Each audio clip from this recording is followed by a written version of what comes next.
നാം ആദ്യത്തെ 2 അധ്യായങ്ങളിൽ ക്രിസ്തുവിൻ്റെ ശ്രേഷ്ഠതയെക്കുറിച്ച് അപ്പോസ്തലൻ എബ്രായരെ ബോധ്യപ്പെടുത്തുന്നത് നാം ചിന്തിച്ചു.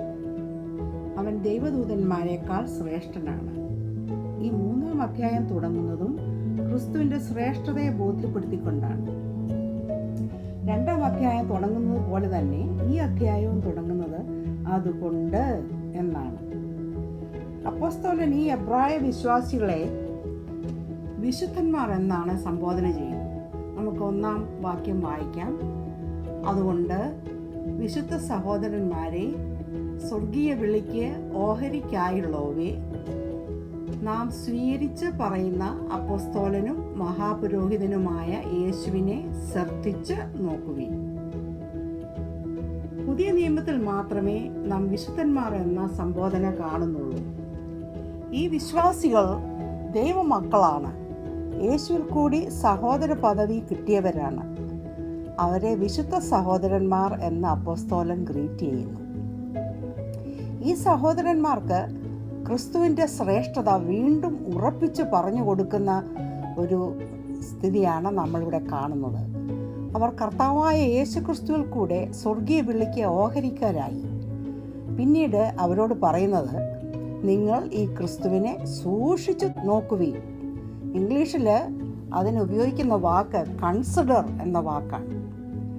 Puttu your mind on Jesus, consider him closely and carefully. സമയമെടുത്ത് സൂക്ഷ്മതയോടെ ഗൗരവത്തോടെ യേശുവെന്ന അപ്പോസ്തലനെ നിങ്ങൾ നോക്കുകയും. He is our ambassador who represents us in front of his father. അവൻ അയക്കപ്പെട്ടവനാകുന്നു. ക്രിസ്തു അപ്പോസ്തലനും മഹാപുരോഹിതനുമാണ്. യേശുവിൻ്റെ പൗരോഹിത്യത്തെക്കുറിച്ച് ഇവിടെ സൂചിപ്പിക്കുന്നത് നമ്മൾ ശ്രദ്ധിക്കണം. പിന്നീട് 5-ാം അധ്യായത്തിൽ ഇതിനെക്കുറിച്ച് വിശദമായിട്ട് ലേഖകൻ എഴുതുന്നുണ്ട്. 2-ാം വാക്യം വായിക്കാം. മോശ ദൈവഭവനത്തിലൊക്കെയും വിശ്വസ്തനായിരുന്നതുപോലെ ക്രിസ്തുവും തന്നെ നിയമിച്ചാക്കിയവന് വിശ്വസ്തനാകുന്നു.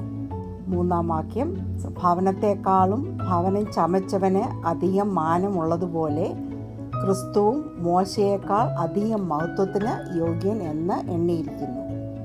4, ഏത് ഭവനവും ചമപ്പാൻ ഒരാൾ വേണം, സർവവും ചമച്ചവൻ ദൈവം തന്നെ. 5-ാം വാക്യം, അവൻ്റെ ഭവനത്തിൽ ഒക്കെയും മോശ വിശ്വസ്തനായിരുന്നത് അരുളി ചെയ്യുവാനിരുന്നതിന് സാക്ഷ്യം പറയുന്ന ഭൃത്യനായിട്ട് തന്നെ. 6-ാം വാക്യം, ക്രിസ്തുവോ അവൻ്റെ ഭവനത്തിന് അധികാരിയായ പുത്രനായിട്ട് തന്നെ പ്രത്യാശയുടെ ധൈര്യവും പ്രശംസയും നാം അവസാനത്തോളം മുറുകെ പിടിച്ചുകൊണ്ടാൽ നാം തൻ്റെ അവൻ്റെ ഭവനമാകുന്നു. അവരുടെ ദേശീയതയെ മറക്കുവാൻ ഇവിടെ പ്രവാചകൻ ആവശ്യപ്പെടുന്നില്ല. നമ്മൾ ഇന്ത്യക്കാരാണ്. നമ്മളെവിടെ പോയാലും ഇന്ത്യക്കാരാണ്. നമ്മുടെ രാഷ്ട്രപിതാവ് എന്നും മഹാത്മാഗാന്ധിയാണ്. കാരണം 200 വർഷമായി നമ്മളെ ഭരിച്ച ബ്രിട്ടീഷുകാരിൽ നിന്നും സ്വാതന്ത്ര്യം നമുക്ക് കിട്ടുവാൻ വേണ്ടി വളരെ കഷ്ടപ്പെട്ട ഒരു മഹാമനുഷ്യനാണ് മഹാത്മാഗാന്ധി. അതുപോലെ തന്നെ എബ്രായർക്ക് മോശ മറ്റാരിലും മുൻഗണന കിട്ടുന്ന ഒരാളാണ്. കാരണം അബ്രഹാം അവരുടെ പിതാവാണ്. എങ്കിലും മോശയിൽ കൂടിയാണ് ദൈവം അവർക്ക് 400 വർഷത്തെ അടിമത്വത്തിൽ നിന്നും വിടുതൽ കിട്ടി. ഈജിപ്തിൽ നിന്നും അവർ 40 വർഷം കൊണ്ട് മരുഭൂമിയിൽ നടന്ന് അവർക്ക് കനാൻ ദേശത്തേക്ക് കടത്തുവാനുള്ള വഴി കാണിച്ചു കൊടുത്തത് മോശയാകുന്നു. അവർക്ക് ന്യായപ്രമാണവും 10 കൽപ്പനകളും കൊടുത്തത് മോശയാകുന്നു. അന്നേരം മോശ അവർക്ക് വിശ്വസ്തനായിരുന്നു. But here the apostle is saying Moses was faithful servant, so was Jesus, who is faithful to his father. Jesus is greater than Moses because Jesus was the builder of the house and Moses was his servant. Jesus is the one who gave Moses the law through the angels. ക്രിസ്തുവിൻ്റെ മഹത്വത്തെയാണ് ഇവിടെ തെളിയിക്കുന്നത്. ക്രിസ്തു തൻ്റെ പിതാവിനോട് വിശ്വസ്തനായിരുന്നു. കുരിശുമരണ സമയത്തും തൻ്റെ പിതാവിന് കീഴ്പ്പെട്ടിരുന്നു. ക്രിസ്തു ദൈവത്തിൻ്റെ പുത്രനാണ്. മനുഷ്യരാശിയുടെ രക്ഷയ്ക്ക് വേണ്ടി കുരിശിൽ കഷ്ടത അനുഭവിച്ച് മരിച്ച് അടക്കപ്പെട്ട് ദൈവപുത്രനായ ക്രിസ്തു നമ്മുടെ മധ്യസ്ഥനായി ഇപ്പോഴും പിതാവിൻ്റെ മുമ്പിൽ നമുക്ക് വേണ്ടി പക്ഷവാദം ചെയ്യുന്നു. ഇനിയുമാണ് ഏറ്റവും പ്രധാനപ്പെട്ട ഒരു ഭാഗം. അതുകൊണ്ട് ക്രിസ്തുയെ വിളിക്കിയ ഓഹരിക്കാരായ നിങ്ങൾ തൻ്റെ വിശ്വാസവും പ്രത്യാശയും ധൈര്യവും പ്രശംസയും അവസാനത്തോളം പിടിച്ചു വെച്ചാൽ നാമും ദൈവത്തിൻ്റെ ഭവനമാകും. മോശ ഭവനത്തിൽ വിശ്വസ്തനായിരുന്നു, എന്നാൽ കർത്താവായ യേശുക്രിസ്തു സൃഷ്ടാവാണ്. മോശ അവൻ്റെ സൃഷ്ടിയാണ്. അതാണ് മോശയും ക്രിസ്തുവും തമ്മിലുള്ള വ്യത്യാസം. എന്ന് മാത്രമല്ല, മോശ ദൈവത്തിൻ്റെ ഒരു ദാസനാണ് എന്നാണ് ഇവിടെ പറഞ്ഞിരിക്കുന്നത്. കർത്താവായ യേശു ദൂതന്മാരിൽ കൂടി മോശയ്ക്ക് ന്യായപ്രമാണം കൊടുത്തു. ഇവിടെ ഭവനം എന്ന് പറഞ്ഞിരിക്കുന്നത് ക്രിസ്തുയേശുവിൽ കൂടിയുള്ള രക്ഷയാണ്.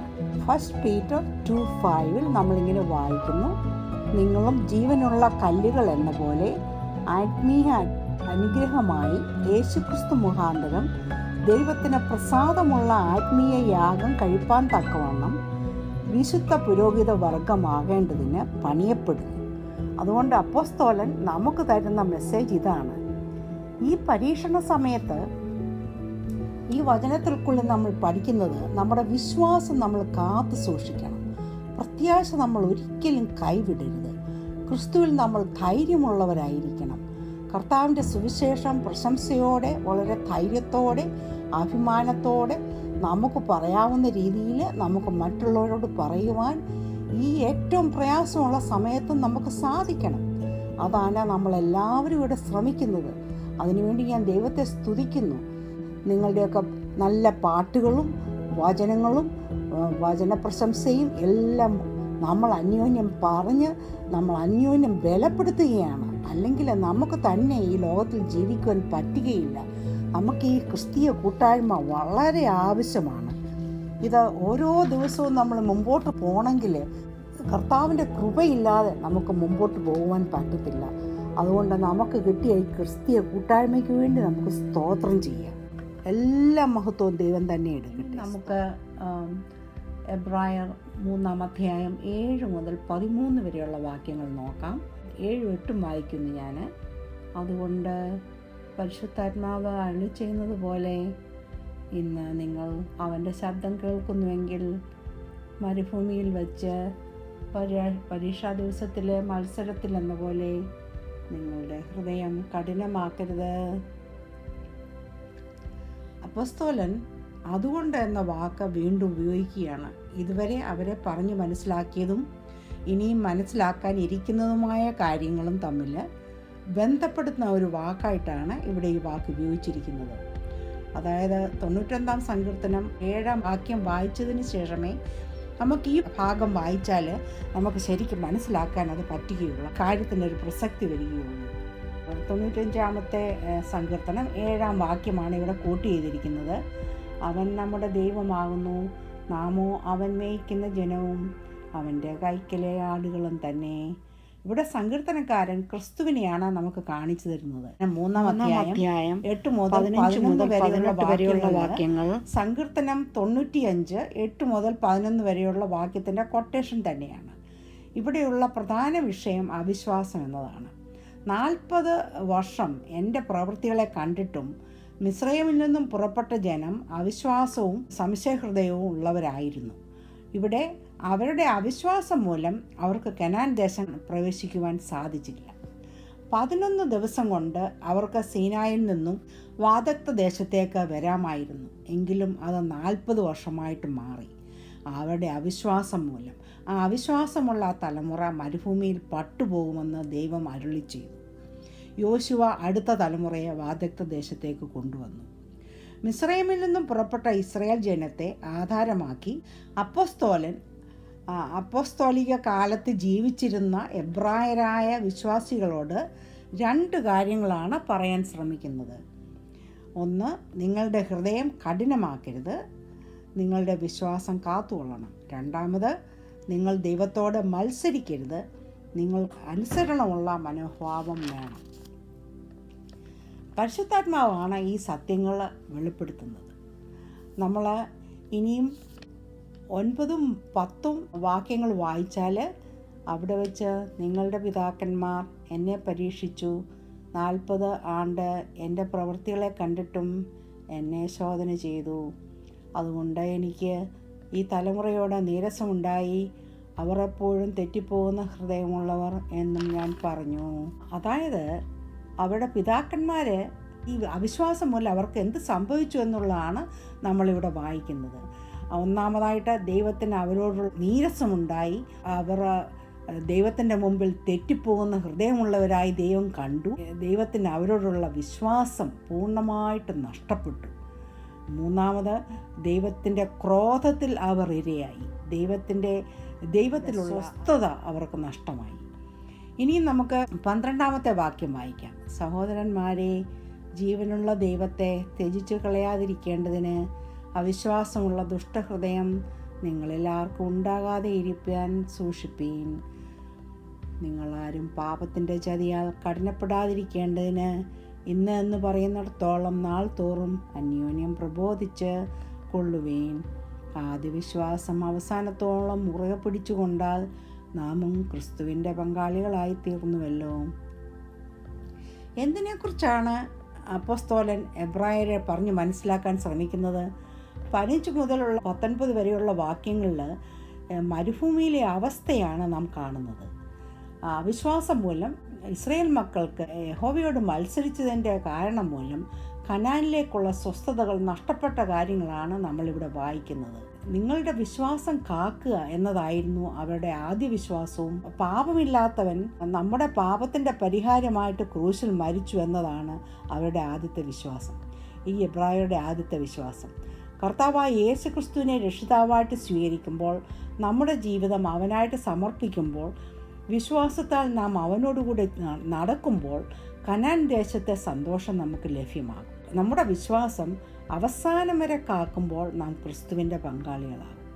ഈ ലോകം പലപ്പോഴും നമുക്ക് മരുഭൂമിയുടെ അനുഭവമാണ് തരുന്നത്. മരുഭൂമി എന്ന് പറയുന്നത് മരണത്തിൻ്റെ ഒരു അനുഭവമാണ്. അത് അസ്വസ്ഥതയുടെ ഒരു അനുഭവമാണ്. അത് ലക്ഷ്യമില്ലാത്ത ഒരു അനുഭവമാണ്. എവിടോട്ടാണ് പോകുന്നത്, എവിടെ ചെന്ന് എത്തുമെന്ന് നമുക്ക് അറിഞ്ഞുകൂടാ. ഭയാനുഭവമായ ഒരു അനുഭവമാണിത്. ഇത് തന്നെയാണ് ഇസ്രായേൽ മക്കളും കടന്നുപോയത്. ആകാംക്ഷയുടെ ഒരു സമയമാണ്. എന്നാൽ ഈ മരുഭൂമിയുടെ അവസ്ഥയിൽ അവർ 40 വർഷമാണ് ഇങ്ങനെ നടന്നത്. അവരുടെ അവിശ്വാസം മൂലം അവർ 40 വർഷമാണ് ഇങ്ങനെ അലഞ്ഞ് നടന്നത്. ദൈവം നമ്മെ ഈ അവസ്ഥയിൽ നിന്ന് വിടുവിക്കും എന്ന പൂർണ്ണ വിശ്വാസത്തോടുകൂടി നമുക്ക് മുമ്പോട്ട് പോകുവാൻ സാധിക്കണം. അത് നമുക്ക് തന്നെ സാധ്യമല്ല. അതിനുവേണ്ടിയാണ് നമ്മൾ വചനം വായിക്കുകയും പഠിക്കുകയും ഒക്കെ ചെയ്യുന്നത്. അതിനായിട്ടാണ് അപ്പോസ്തലൻ പറയുന്നത്, നിങ്ങൾ അന്യോന്യം പ്രബോധിപ്പീൻ. 14-ാം വാക്യത്തിൽ അതാണ് വായിക്കുന്നത്. അവസാനത്തോളം നിങ്ങളുടെ വിശ്വാസം മുറുകെ പിടിച്ചുകൊള്ളുവാൻ നാം ക്രിസ്തുവിൽ പങ്കാളികളായി തീരും. അതുകൊണ്ടാണ് നിങ്ങൾ ഈ വിശ്വാസം കാത്തുകൊള്ളുവാൻ വേണ്ടി അന്യോന്യം നമുക്ക് പ്രബോധിപ്പിക്കേണ്ടത് ഇരിക്കുന്നു. നമ്മൾ ഈ വചനം വായിച്ചു പഠിക്കുക മാത്രമല്ല, അതിനായിട്ട് കൂട്ടായ്മ കൂടി. അതിനായിട്ട് അപ്പോസ്തലൻ പറയുന്നത്, നിങ്ങൾ അന്യോന്യം പ്രബോധിപ്പീൻ, അന്യോന്യം ധൈര്യപ്പെടുത്തുവീൻ. കൂട്ടായ്മ ആചരിക്കണം, അന്യോന്യം ഭാരങ്ങളെ ചുമക്കണം, അന്യോന്യം നമുക്ക് ഓർത്ത് പ്രാർത്ഥിക്കണം. ന്യായപ്രമാണം നമ്മെ ശിക്ഷ വിധിക്കും, എന്നാൽ പരിശുദ്ധാത്മാവിന് മാത്രമേ നമുക്ക് ജീവനെ തരാൻ പറ്റുകയുള്ളൂ. ആത്മീയ ജീവൻ ആർക്കും എടുത്തു കളയാൻ പറ്റുകയില്ല. ക്രിസ്തുവിലുള്ള അറിവിൽ നാം വളരുമ്പോൾ നമുക്ക് സ്വസ്ഥത കിട്ടും, നമുക്ക് സമാധാനം കിട്ടും, നമുക്ക് സംതൃപ്തി കിട്ടും. ഈ വിഷമമുള്ള കാലഘട്ടത്തിൽ നമ്മളെ കുടുംബമായിട്ട് ദൈവം അതിനെ ഒരുക്കട്ടെ എന്ന് പ്രാർത്ഥിച്ചുകൊണ്ട് ഈ 3-ാം അധ്യായത്തിലെ ബൈബിൾ സ്റ്റഡി ഞാനിവിടെ ചുരുക്കമായിട്ട് സംഗ്രഹിക്കുന്നു. ദൈവം നിങ്ങളെ അനുഗ്രഹിക്കട്ടെ.